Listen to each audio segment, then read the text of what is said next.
Now, the Director-General Contender for the World Trade Organization, Dr. Liam Fox, says that he will push for a fair global trading system for Ghanaian businesses. Dr. Fox, who is also the former UK Trade Secretary, has been outlining his vision in an interview with Joy Business from his base at Geneva after he was shortlisted together with other candidates for the top trade position. He is competing with other top candidates like Amina Mohammed from Kenya and Dr. Ngozi Okonkwo-Iweala from Nigeria. Sure. 85% of the Ghana economy is actually SMEs, either micro, small or medium enterprises.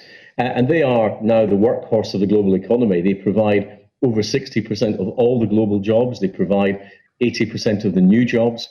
And we need to ensure that those SMEs have the optimal conditions to set up and to grow.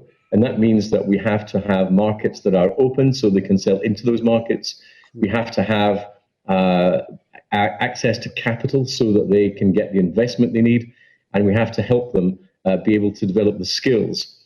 Africa, although many countries are at different stages of economic development, has a young population, very often a tech-savvy population, and we need to ensure that they get the training they need and therefore the investment that comes before that to be able to recognize what I believe is an enormous potential across the continent.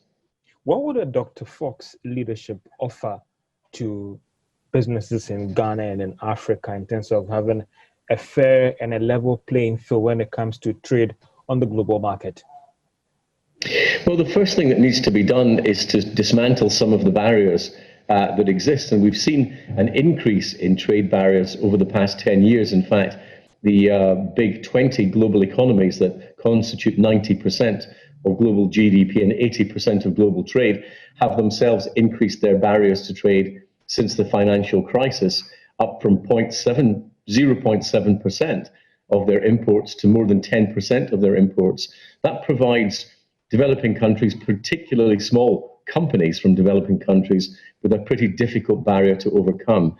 And I think getting these barriers dismantled and making sure that we do not have further protectionist measures is probably the most important thing of all in terms of being able to allow countries to trade their way up the prosperity ladder. Some have talked about the fact that there's too much